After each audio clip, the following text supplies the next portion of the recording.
어떤 분이 그러시는데 부활절이 되면 변하는 게 딱 한 가지 있답니다. 바로 부활절 전으로 계란값이 변동한다는 것입니다. 부활절 직전에는 가격이 올랐다가 지나고 나면 가격이 떨어진다고 합니다. 진짜 그런가는 잘 모르겠습니다. 그러나 제가 드리는 질문은 그런 것이 아닙니다.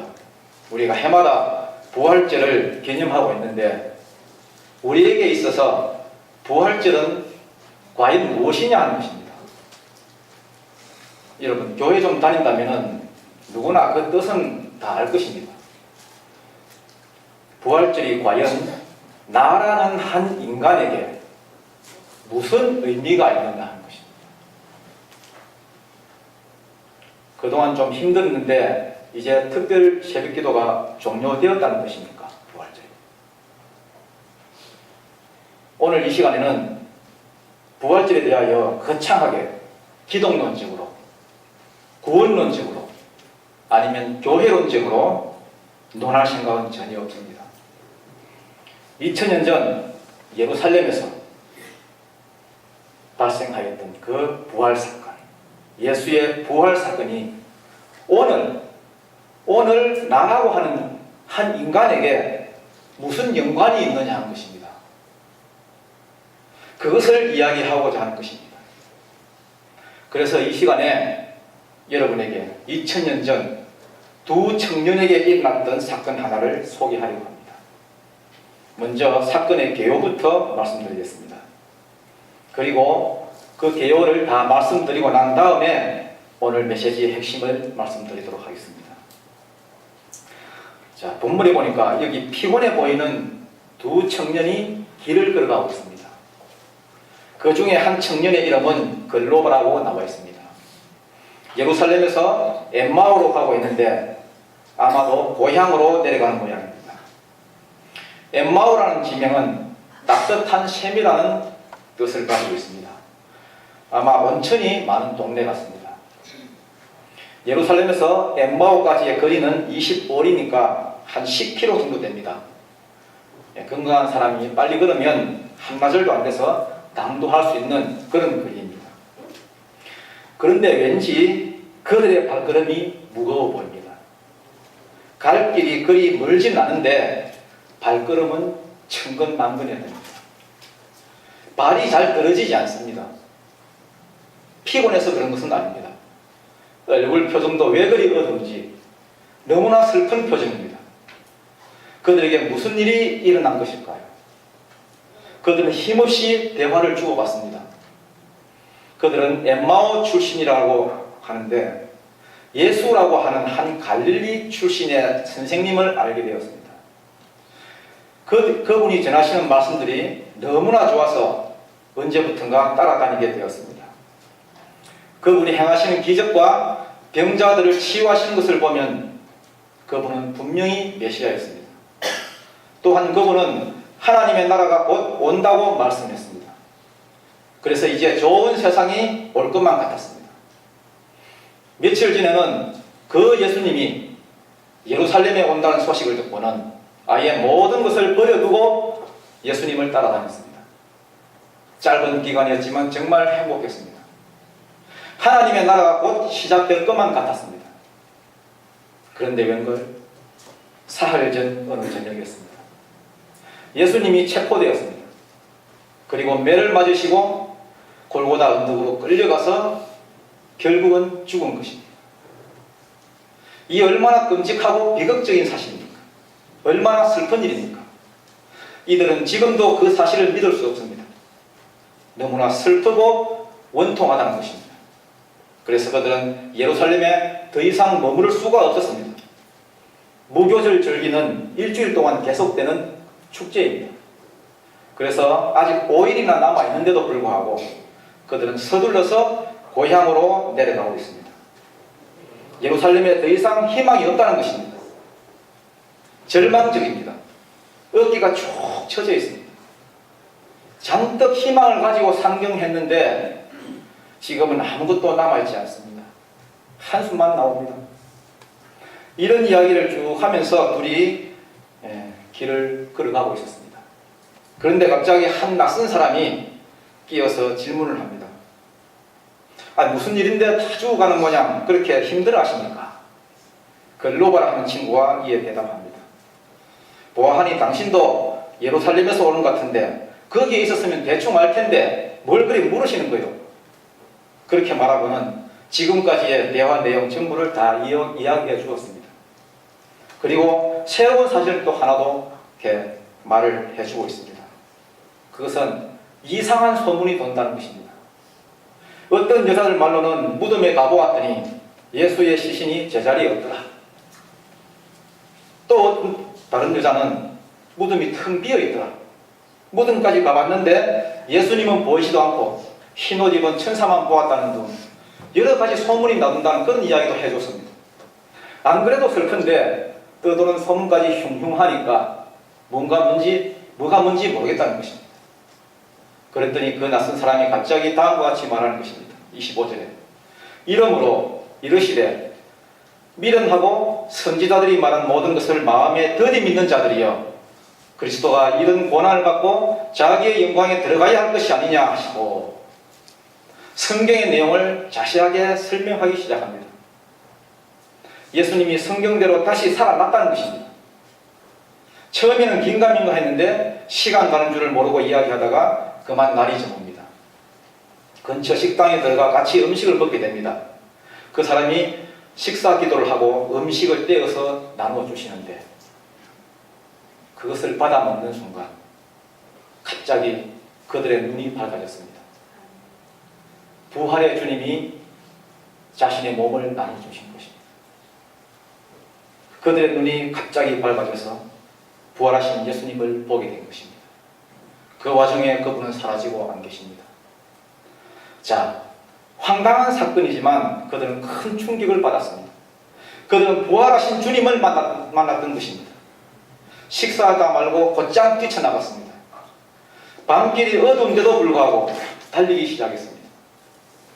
애초에 목적지는 엠마오였지만 이제는 반대 방향인 예루살렘이 목적지가 되었습니다.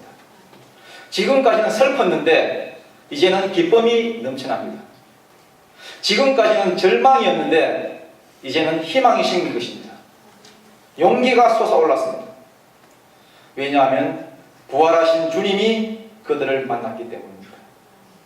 그들은 달리고 계속 달렸습니다.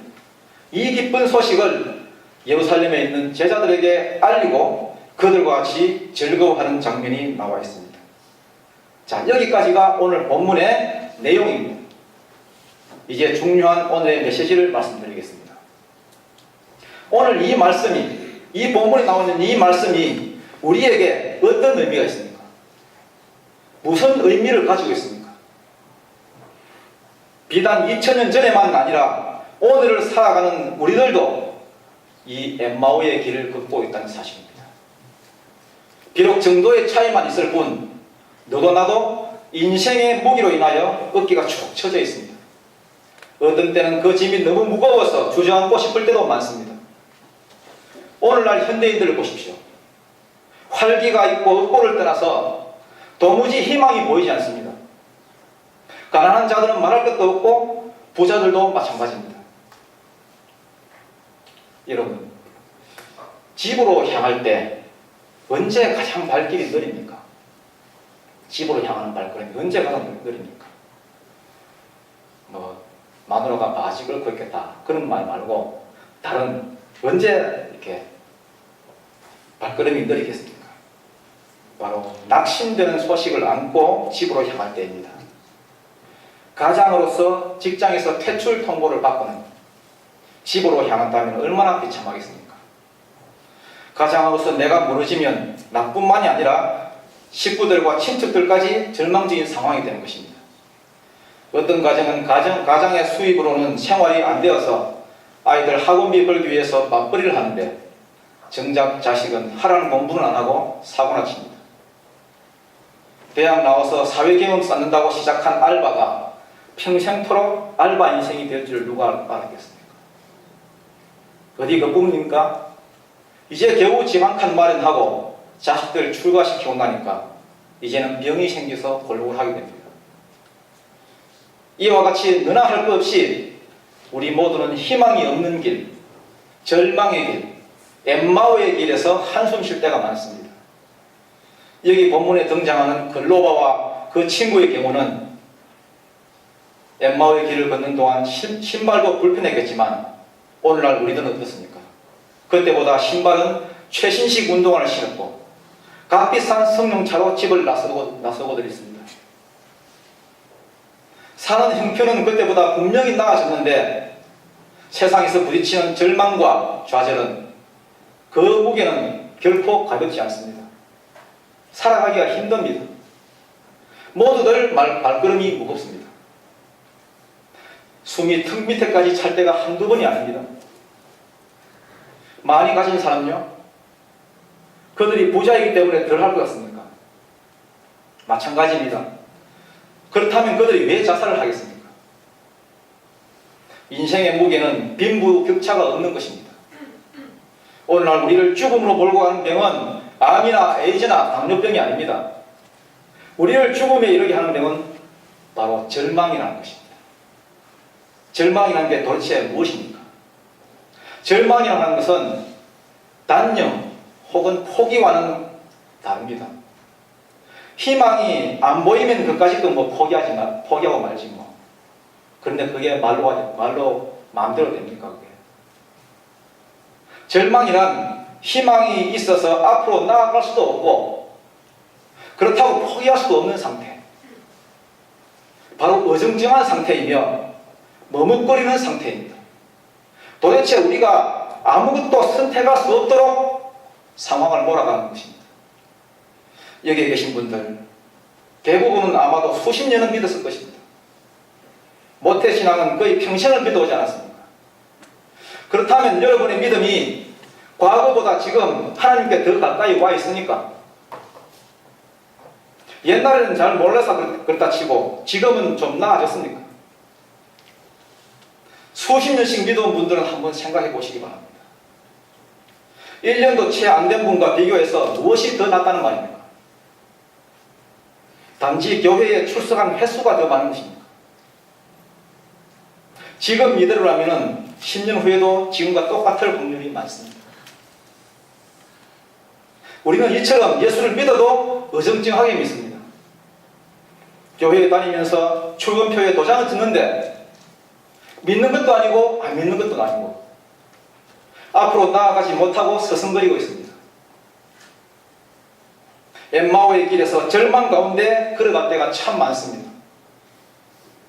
절망 속에 엠마오의 길을 걸었던 이 두 사람, 불과 며칠 전만 하더라도 희망을 가지고 있던 그들이 왜 이토록 절망 가운데 빠져 있다는 것일까요? 그 이유를 살펴보면 오늘 우리의 문제 또한 그 원인을 알 수 있을 것입니다. 혹시 우리가 모르는 무슨 문제가 그들에게 있었던 것은 아닐까요? 그러나 처음부터 아무리 살펴도 그런 것은 없습니다. 우리가 모르고 있는 문제가 그들에게 없었다는 것입니다. 그들은 공공연하게 알려진 사실들을 이야기하고 있습니다. 18절을 보겠습니다. 글로벌한 친구가 이런 말을 합니다. 당신이 예루살렘에 체류하면서도 요즘 거기서 된 일을 혼자만 알지 못하느냐 하고 말합니다. 이 두 청년들이 엠마오의 길에서 절망 가운데 길을 걷는 이유는 어디에 있습니까? 바로 요즘 거기서 된 일. 요즘 거기서 된 일이라는 것은 모두가 다 아는 사실. 그 우리가 지금 알고 있다. 우리가 보고 있다. 우리가 들었다. 바로 그 사실입니다. 우리가 보고 들은 사실, 즉 예수님이 고난을 당하시고 죽은 그 사실을 우리가 확실히 보았다는 겁니다. 그래서 슬프고 우울하고 절망적이라는 사실입니다. 우리 눈으로 확인한 사항이니까 더 이상 예루살렘에 희망이 없다는 것입니다. 그래서 예루살렘을 떠나서 엠마오로 내려간다는 것입니다. 여러분, 그들이 이야기하는 내용 중에 틀린 것이 있습니까? 그들은 그들이 본 것을 말하고 들은 것을 말하고 있습니다. 다 옳고 다 맞는 내용입니다. 그러나 여러분, 부활하셔서 그들 앞에 나타나신 주님은 뭐라고 지금 말하고 계십니까? 너희들이 보고 들은 내용 발빠르게 습득한 그 모든 정보들, 그것은 맞지만 틀린 것이다. 그것을 의지하게 되면 틀림없이 너희들은 엠마오로 내려가게 돼 있다. 그래서 25절 말씀 이러시되 미련하고 선지자들이 말한 모든 것을 마음에 더디 믿는 자들이야. 이렇게 말씀하고 계십니다.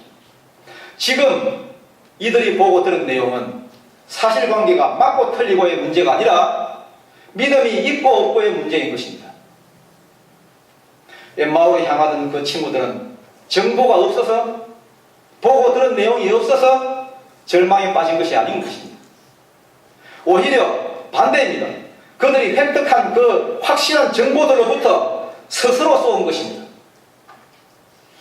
그들이 경험한 정보가 무엇이었습니까? 메시아로 믿고 따랐던 그 예수란 분이 힘 한 번 써보지도 못하고 고난을 당하더라는 것입니다. 죄 없는 분이 십자가에서 죽더라는 것입니다. 더는 희망이 없다는 것입니다. 26절 내용, 즉 그리스도가 이런 고난을 받고 거기까지는 다 맞습니다. 그들이 다 봤기 때문에. 그런데 그 다음이 중요합니다. 그 뒤에 내용입니다. 자기의 영광에 들어가야 할 것이 아니냐 하는 것입니다. 십자가는 그것으로 끝나는 것이 아닙니다. 부활이 있고 영광이 있다는 것입니다. 그것은 너희들이 경험한 내용 가지고는 볼 수 없는 것들이다. 우리가 경험으로 볼 수 없는 것들이 있다는 것입니다. 그러면 어떻게 알 수 있습니까? 우리가 경험해서 안 되고 봐서도 안 되고 들은 것 가지고도 안 되는데 무엇으로 알 수 있습니까? 바로 성경을 봐야 알 수 있다는 이야기입니다. 예수님이 성경 내용을 자세하게 설명해 주신 것입니다. 너희들이 세상에서 보고 들은 그 어떤 내용들이 있다면 그것을 너희가 판단하지 말고 하나님의 말씀에 한번 비추어 봐라. 주님은 바로 그것을 말씀하신 것입니다. 오늘 살아가는 우리 믿음의 성도들은 이 세상을 똑바로 보아야 합니다. 이 세상이 보여주고 있는 사실, 보여주는 그 그대로 믿고 그대로 따라가는 그런 말이 아닙니다. 그러나 세상은 우리에게 강요하고 있습니다. 우리에게 많은 것을 보여줍니다. 많은 정보들을 제공하여 줍니다. 보아라, 너를 둘러싼 환경이 이렇다. 네가 할 수 있는 것은 여기서 여기까지다. 더 이상은 네가 힘들다. 네가 지금 보고 있잖아. 네가 지금 듣고 있잖아. 요즘 교회 부흥 잘 안 돼. 사람들이 잘 안 와. 돈이 없어. 우리에게 자꾸 부정적인 생각을 심어줍니다. 다 맞는 말입니다. 사실관계는 확실합니다. 그것들을 볼 때마다 우리는 억장이 무너집니다. 한숨과 절망밖에 나오지 않습니다. 교회가 부흥이 되어야 하는데 부흥은 되지 않고 돈도 모자라고 인재도 모자랍니다. 어떤 때는 내가 예수를 믿기는 믿는데 무엇을 믿는지도 모르겠고 예배를 드려도 기쁨이 없습니다. 자꾸 움츠리게 됩니다. 우리 눈으로 본 그 많은 정보들, 그 정보들이 거꾸로 우리의 생각을 지배하고 우리의 행동을 지배하고 급기야는 우리의 삶을 완전히 지배해버리는 것입니다. 내 나름대로는 머리 회전이 빨라서 현실에 잘 대처하고 한다는 그런 생각이 여러분들 드십니까? 똑똑하게 세상을 살아가고 있다는 그런 생각이 드십니까? 변화되는 세상에 빨리빨리 내가 적응을 하고 그렇게 잘하고 있다고 생각하십니까? 그러나 여러분, 거꾸로 세상이 자기를 지배하고 있다는 것은 모르는 것입니다. 스스로 쏟고 있다는 말입니다. 여러분, 세상으로부터 마귀로부터 쏟지 않기 위한 중요한 비밀을 한 가지만 말씀드리겠습니다. 세상이 우리에게 보여주고 있는 이 현실은 소중하게 습득한 정보 같지만 사실은 그것들은 결국 나를 지배하는 지배자로서 우리의 행동과 믿음을 조종하게 되는 것입니다. 그것들은 결국 우리를 혼란스럽게 만들고 절망의 세계로 이끌어갑니다. 그러나 만약 그것들을 우리가 말씀에다 놓고 비추어 보기만 한다면 똑같은 정보할지라도 그것은 우리를 절망으로 인도하는 것이 아니라 우리를 믿음의 세계로 인도하는 것을 믿으시기 바랍니다. 이 세상이 보여주는 쓰레기 같은 현실에 현혹되면 십자가를 단순히 고난으로밖에 생각하지 않습니다. 그러나 그것들을 말씀에 비추어 놓고 믿음의 눈으로 보는 자에게는 그 십자가 단순한 고난이 아니라 영광이 되는 것입니다. 왜냐하면 우리는 십자가라는 고난을 통해서만 아버지께로 갈 수 있기 때문입니다. 오늘 본문에 등장하는 글로바와 그의 친구는 예루살렘을 떠나서 엠마오로 가고 있었지만 그 절망의 엠마오 길에서 부활하신 주님을 만났던 것입니다. 그래서 이제는 반대로 엠마오를 등지고 예루살렘으로 내달렸던 것입니다. 인생의 하행선이 상행선으로 바뀐 것입니다. 왜냐하면 더 이상 희망이 없다고 떠나왔던 그 예루살렘에 아직 소망이 남아있음을 발견했기 때문입니다. 바로 예수님이 부활했기 때문입니다. 오늘날 우리는 무엇을 보고 듣고 있습니까? 희망이 없는 현실입니까? 두려운 현실입니까? 절망적인 상황입니까? 그러나 여러분, 그럼에도 불구하고 믿음을 가지시기 바랍니다. 소망을 가지시기 바랍니다. 여러분이 보는 그 절망적인 현실은 절망이 아니라 소망이 될 수 있습니다. 여러분에게는 죽음을 이기시고 부활하시는 우리 주님이 계시지 않습니까? 여러분의 인생길에서 절망으로 걷고 있는 인생의 엠마오 길에서 부활의 주님을 만나시기 바랍니다. 여러분의 삶에 굉장한 일이 생길 것입니다. 여러분의 운명이 바뀔 것입니다. 이러한 부활의 축복이 여러분과 함께 하시기를 간절히 축원드립니다. 기도하겠습니다. 죽음과 사망의 권세를 깨뜨리고 부활하신 주님, 이곳에 오시옵소서. 우리에게 오시옵소서. 이 죽음의 권세 아래에 살아가는 우리 모두에게 주님이 부활하신 그 부활의 빛을 비추어 주시옵소서. 지금도 죽음의 그늘에 앉아있는 이 땅의 수많은 생명들에게 주님의 생명을 주시옵소서. 이 부활의 기쁜 소망을 가지고 늘 승리하는 우리가 되게 하여 주시옵소서. 부활의 주님, 승리의 주님 예수 그리스도 이름 거지하여 간절히 기도드립니다.